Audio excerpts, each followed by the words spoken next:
The federal government says it is taking steps to make the internet safer. This week, the Obama administration pressed ahead with plans to create an internet identification system for Americans. Now, the idea is still in the planning stages, but it appears the government wants to set up a system that lets users create a single secure online account. For more now, CNET's chief political correspondent, Declan McCullagh, joins us from San Francisco. Thanks for being with us, Declan. Hi there, a pleasure. Okay, first of all, can you explain exactly how something like this would work? Well, we don't know yet because this is kind of the beginning of the beginning. It's still very much in the planning stages. But the idea is to make this online experience a little bit more secure. So maybe merchants, Amazons and eBays of the world can be a bit more certain that someone who's actually buying something from them is who they say they are.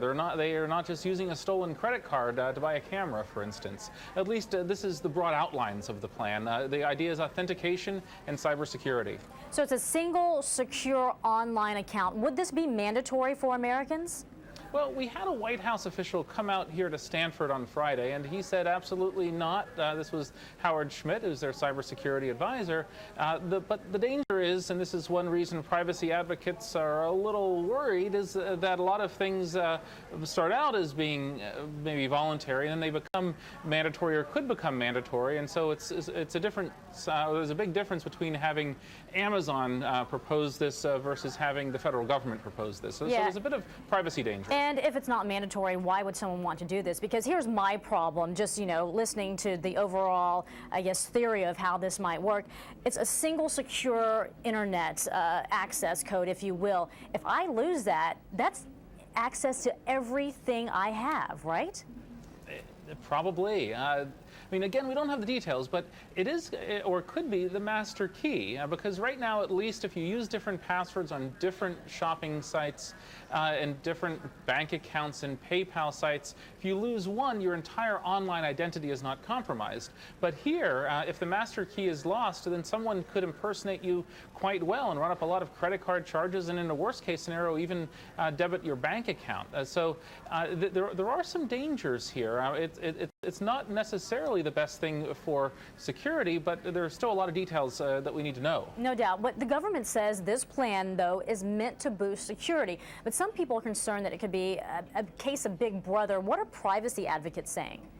Right. The FBI has actually been saying, I remember FBI director, then Director Louis Freeh saying at a congressional hearing in the 1990s, we'd like to have some sort of internet driver's license for the internet, or online driver's license for the internet. So this is something that law enforcement has wanted for a while. Think of it. It actually probably makes it easier to solve crimes, but at the cost of privacy and anonymity. This is what China requires, and I'm not sure it's fair to say we're going down the same direction, but it is a cautionary tale.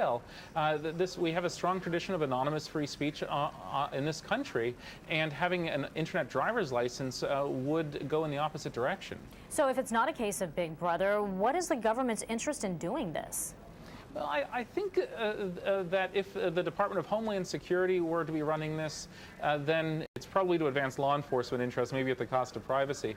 But the White House handed this to the Commerce Department, and I think they really do intend to promote e-commerce to eliminate some of the fraud that really is rampant in some portions of the internet, and make online shopping and the online experience a little bit more secure. Whether it's actually going to do that is an open question. Remember, you have millions of people with their PCs infected by viruses and worms and all sorts of malware, so it doesn't matter how secure the online shopping experience is if your computer is actually being controlled by the Russian mafia. Government officials also say there is no way that a centralized database of all of these users and their information could be breached or could be leaked. Should we believe that? Well, of course, it's possible. Whether it's likely, it depends on who runs it. It depends on what kind of security mechanisms they use. I remember writing an article, this is the better part of a decade ago, but it's the first one that comes to mind, about how there was a problem with Microsoft's Hotmail service that let you, if you did a very simple trick, that you could log in and see the contents of anyone's account. And so when you have all this information in one spot, when you have all of these accounts linked together, it becomes a very attractive target for thieves, for cyber criminals of all sorts, and maybe even foreign governments. I'm not saying it's necessarily a bad idea, but it could become one depending on the details. All right, the devil's in the details, as they say. CNET's Declan McCullagh, thank you for being with us this morning. Anytime.